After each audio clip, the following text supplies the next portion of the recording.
O tão aguardado depoimento do Valeixo foi realizado nessa segunda-feira e tudo aquilo que se esperava, grandes bombas, grandes polêmicas, caiu por terra, meus amigos. Ele disse que não, Bolsonaro não interferiu na Polícia Federal. Eu vou ler com vocês aqui essa matéria do Conexão Política que explica melhor esse caso, meus amigos. O não de Valeixo. Conforme noticiou o Conexão Política, o ex-diretor da Polícia Federal, Maurício Valeixo, prestou um longo depoimento na Polícia Federal nesta segunda-feira, 11 de maio. Um dos pontos chaves do depoimento foi quando Valeixo assegurou que o presidente Jair Bolsonaro decidiu tirá-lo do cargo por desejar alguém com mais afinidade.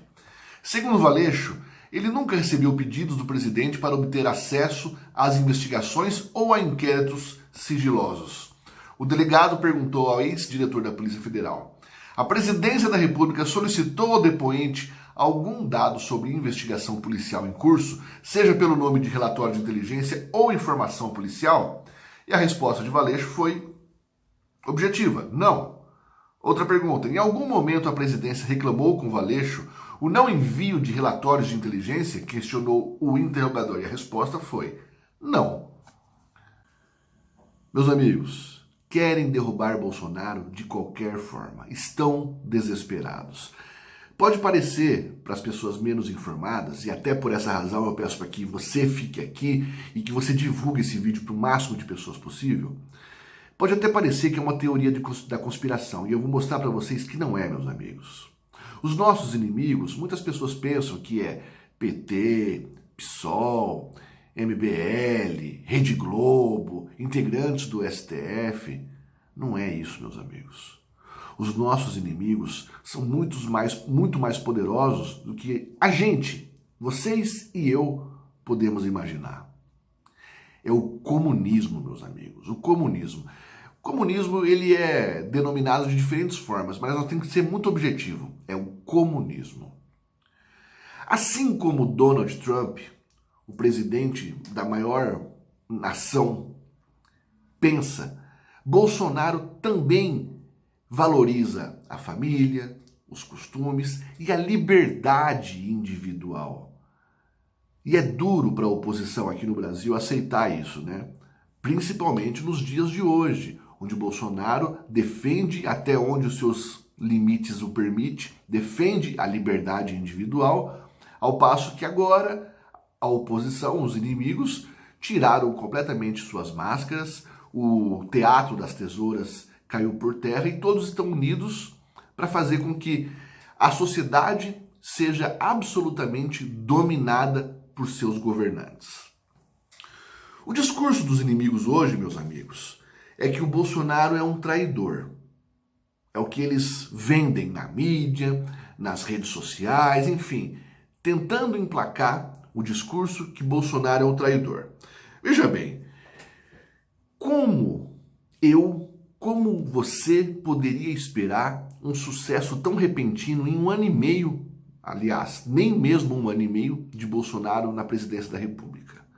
Dá uma olhadinha numa realidade que nós sabemos, mas quando a gente enxerga, quando a gente visualiza, quando tem o contato, a comunicação visual, isso nos assusta. Dá uma olhadinha nisso. Hoje fica muito evidente que a Constituição, o sistema de governança do país, ele enfraquece muito o presidente da República. Como eu costumo dizer aqui no canal, a nossa Constituição ela é feita por comunistas. E quando a gente chega ao órgão máximo, né, a Suprema Corte do Brasil, nós temos isso aqui, meus amigos, 11 juízes. Nós temos aqui, meus amigos, olha aí, ó, 1, 2, 3, 4, 5, 6, 7 de 11. Ministros, juízes do STF, da Suprema Corte do nosso país, indicados pelo PT. Temos 2 desses ministros indicados pelo PSDB, um pelo Collor e um por Sarney. Entendam, meus amigos, a realidade disso. Os juízes da Suprema Corte, por conta da nossa Constituição, são indicados pelo presidente da República, que em todo o nosso passado têm uma ideologia esquerdista evidente e colocam juízes para trabalharem alinhados, vamos dizer dessa forma, tá? Alinhados com seus ideais. De 11 ministros, nós temos 7 do PT, 2 do PSDB, e um do Collor e um do Sarney. Vocês entendem a dificuldade que o presidente da República, que não tem um alinhamento à esquerda, enfrenta? E por essa razão, hoje nós temos um judiciário que está legislando, fazendo todo o trabalho, corroborando com Rodrigo Maia, corroborando com Davi Alcolumbre, para destruir todos os passos políticos do Bolsonaro no poder?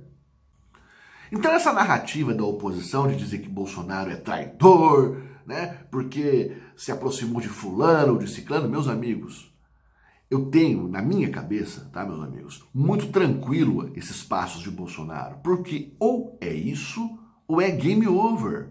O cara fica fora do jogo.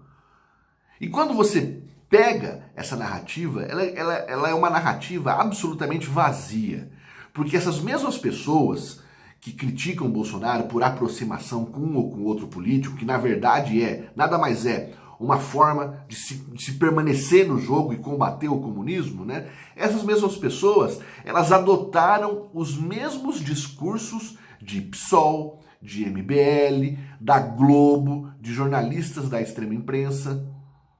Então criticam o Bolsonaro porque chamou o Aras para PGR. Só que e dizem que, mas o passado do Aras, que fez festa para fulano, festa para ciclano. Vocês acham que Bolsonaro realmente não prestou atenção a esses detalhes? E hoje, depois de um bom tempo já de desenvolvimento de trabalho do Aras, por exemplo, ele não vem nos decepcionando. Vem decepcionando aqueles que hoje se declaram inimigos de Bolsonaro. E, repito, a narrativa, ela é hipócrita por parte dessa turma aí que fica falando besteira. Porque eles que reclamam de Bolsonaro com a aproximação de uma pessoa que tem um passado com alguma ligação com o esquerdista, como reclamar de Bolsonaro, sendo que eles hoje, né, quantos influencers digitais aí existem que estão se aproximando de MBL, que por sua vez tem um discurso afinadinho com o PSOL. E para vocês terem uma ideia, para vocês ficarem pasmos, creio que muitos de vocês saibam, o MBL chegou a entrar com um pedido de impeachment contra o Bolsonaro por conta do churrasco que ele disse que iria fazer em tom de brincadeira, meus amigos. Então, mas num momento como esse, você acha que realmente o Bolsonaro mentiu ou falou a verdade? Gente, qual o problema de Bolsonaro fazer um churrasco? Não vai dizer que vocês não tomaram, quem tem o hábito de fazer um churrasco não fez um churrasco em casa.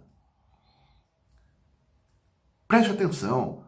Vocês precisam entender, nós precisamos entender, que quando a gente votou em Bolsonaro, nós sabíamos que toda a imprensa, toda a oposição faria de tudo para poder convencer os seus apoiadores, com um monte de mentira, a deixarem de apoiar Bolsonaro. E tem muito gado de imprensa e gado de youtuber que está caindo justamente nessa armazinha que é fraca, é fajuta, e não percebe.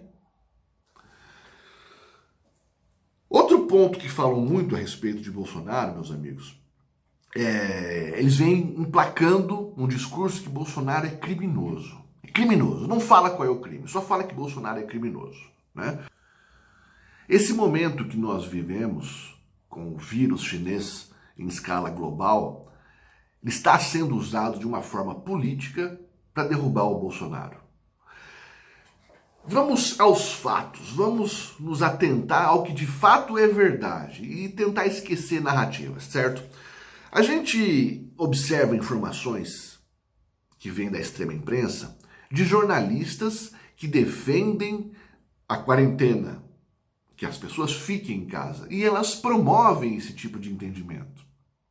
Inclusive no vídeo passado, eu falei muito a respeito de funcionários públicos e no calor ali do vídeo eu acabei deixando de falar dos principais profissionais que eu queria citar naquele vídeo, que são, por exemplo, os jornalistas.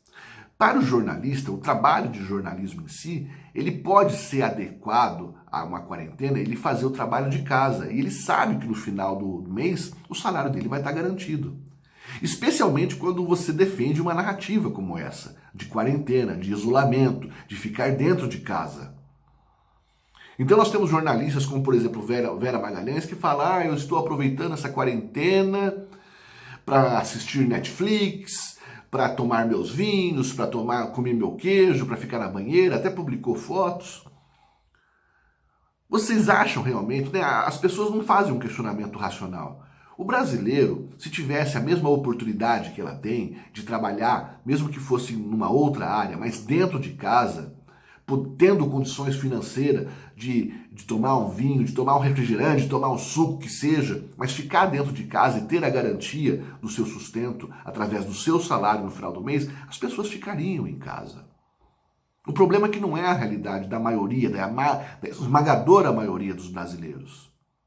Então é fácil você emplacar um discurso como esse, dando o exemplo, mas a tua realidade é absolutamente diferente da maioria dos brasileiros.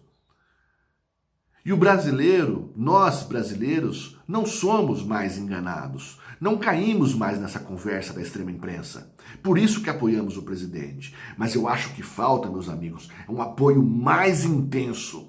Precisamos militar em favor do Bolsonaro, porque se a gente não tiver Bolsonaro em Brasília como presidente da República, meus amigos, tudo isso que nós estamos tendo como um problema, e ele combate esse problema lá em Brasília, nós não vamos ter ninguém nos defendendo e nós vamos cair nas mãos dessas pessoas que não se importam com o povo. Veja bem, um jornalista, um político que tem o seu salário garantido, que tem a sua aposentadoria já garantida, vocês acham realmente que eles estão preocupados com o país? É um instinto de sobrevivência que fala mais alto em cada um de nós. Essas pessoas, se tiverem que fechar os olhos para bobeiras de pessoas que as pagam, elas vão fechar os olhos, não vão comentar para a sua sobrevivência, para a manutenção do seu salário. Por exemplo, nós não vemos cenas ou reportagens das manifestações que pedem o impeachment de João Dória na televisão. A gente não vê isso. A jornalista Vera Magalhães, ela trabalha no Roda Viva, que é um braço do Instituto Padre Anchieta, que por sua vez é uma instituição do governo do estado de São Paulo. Então não faria sentido ela fazer nenhuma crítica se houvesse ali um jornalismo isento. Vocês concordam comigo? Agora, o crime de Bolsonaro é porque ele dá a mão para os seus apoiadores na rua. Não conseguem justificar, mostrar com fatos qual é o crime de Bolsonaro. Eu não vejo na televisão, na extrema imprensa, o caos que virou São Paulo nessa segunda-feira. As medidas adotadas pelos governantes fizeram com que os metrôs ficassem absolutamente lotados. O que normalmente já é lotado ficou um caos nesta segunda-feira. Então, se realmente essas pessoas tivessem engajadas em fazer alguma coisa no combate realmente ao vírus chinês, não tomariam uma medida como essa. Há diversas formas de trabalhar essa situação que nós vivemos hoje, e Bolsonaro, ele tem na sua cabeça uma intenção de fazer com que o povo volte a trabalhar, mas sem deixar de lado o cuidado que tem que ter com essa situação. Para esses governadores, todas as decisões que forem tomadas serão decisões políticas e não decisões para o benefício da humanidade, para o benefício do cidadão. Tudo que Bolsonaro sinalizar ter intenção, eles vão pensar e agir de forma contrária. Este momento é uma oportunidade, meus amigos, desses governadores, diante de um presidente que tem um apoio popular e não tem alinhamento com a esquerda, pelo contrário, continua firme e forte com seus princípios do combate ao comunismo, do combate ao aborto, do combate às drogas, da preservação da família, do combate à corrupção. Existe algum crime de corrupção? Qual que é a estatal usada pelo Bolsonaro para fazer o enriquecimento de partidos, de republiquetas, ou o enriquecimento próprio. Não há escândalo de corrupção.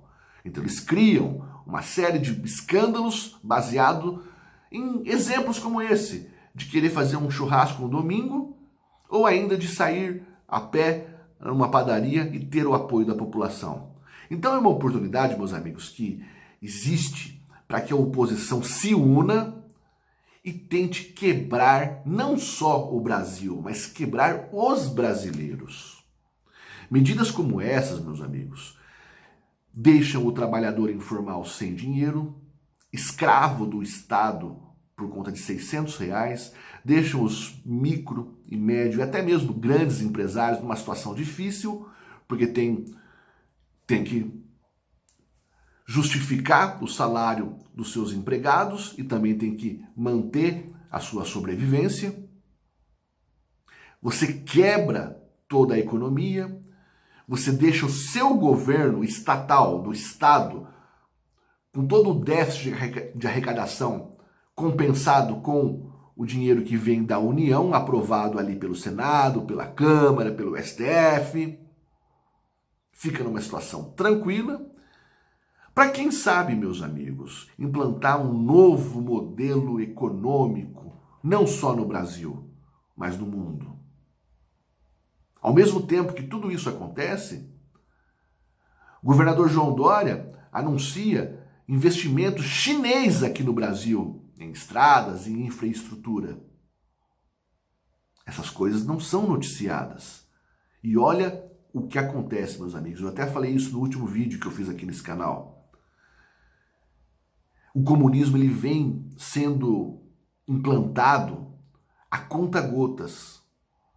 Qualquer dia nós vamos, se a gente não se cuidar, se a gente não permanecer firme e forte do jeito que a gente se propõe a ficar aqui, qualquer dia a gente vai acordar dentro de uma sociedade comunista, assustados, mas percebendo que aquilo aconteceu há tempos e só agora a gente se deu conta.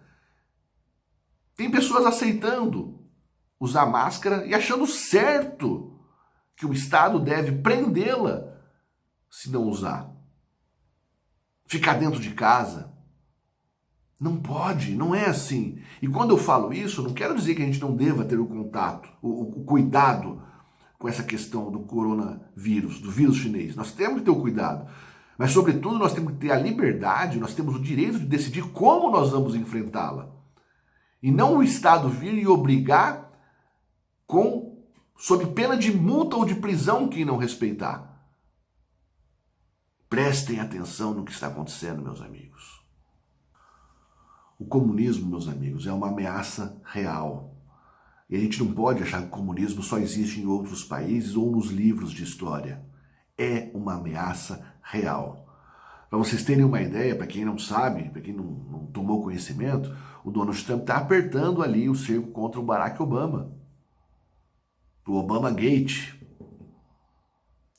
Barack Obama, o que tudo indica, usou o FBI para prejudicar Donald Trump.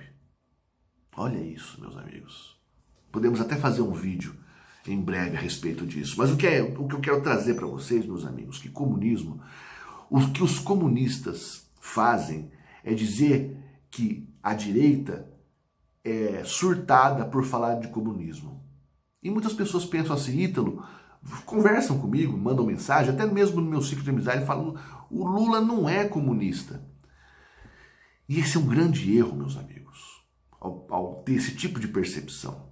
O Lula é comunista. Todos esses caras que trabalham para a esquerda, para o comunismo, são comunistas. É importante que a gente tenha isso muito claro nas nossas mentes. É importante que você entenda que o comunismo não é simplesmente você ter aquela ideia de um país que todo mundo ganha igual, que tem problemas de liberdades, não é isso. Isso é o formato necessário, explicando de uma forma muito simples aqui para todos, tá? É o formato necessário para poder fazer com que os governantes, os líderes, tenham poder e dinheiro em escala global, porque todos eles estão mancomunados, engajados para o domínio do planeta. Você encontra facilmente ligação de Bill Gates, George Soros, Barack Obama, Meus amigos, uma das maiores fortunas do globo terrestre é dos filhos de Hugo Chávez. E você não vê em revistas como a Forbes, por exemplo, noticiando quais são os valores das suas fortunas. Você tem um povo comendo lixo, mas seus governantes multibilionários. O comunismo serve para isso, meus amigos, o enriquecimento e o poder absoluto dos seus líderes. E se você perceber, se nós não tomarmos cuidado, tudo isso pode acontecer aqui no Brasil com a questão do vírus chinês sendo usada em favor deles. Então eu finalizo esse vídeo, meus amigos, fazendo o que eu venho fazendo nos últimos. Ainda que você tenha alguma divergência, alguma discordância com o nosso presidente, é importante que você tenha consciência quem são os nossos verdadeiros inimigos. Ainda que você tenha alguma divergência com o nosso presidente, pense como seria se não fosse ele que estivesse na cadeira da presidência da República. É importante que a gente tenha essa consciência e esse posicionamento firme para continuarmos a ter as nossas liberdades aqui no Brasil. Caso contrário, a gente se transforma, sim, numa Venezuela em 2 tempos. Quanto menos esperarmos, já estamos dentro de uma sociedade comunista, com os governadores dominando o Brasil. O parlamentarismo que Rodrigo Maia foi estudar, conversar, negociar na Espanha. Então eu peço para que você deixe seu comentário, deixe seu joinha no vídeo, compartilhe esse vídeo com o máximo de pessoas possível. É muito importante a gente comungar, compartilhar informações, meus amigos. Essa luta é uma luta difícil, mas em nome de Deus a gente vai vencer. Tamo junto.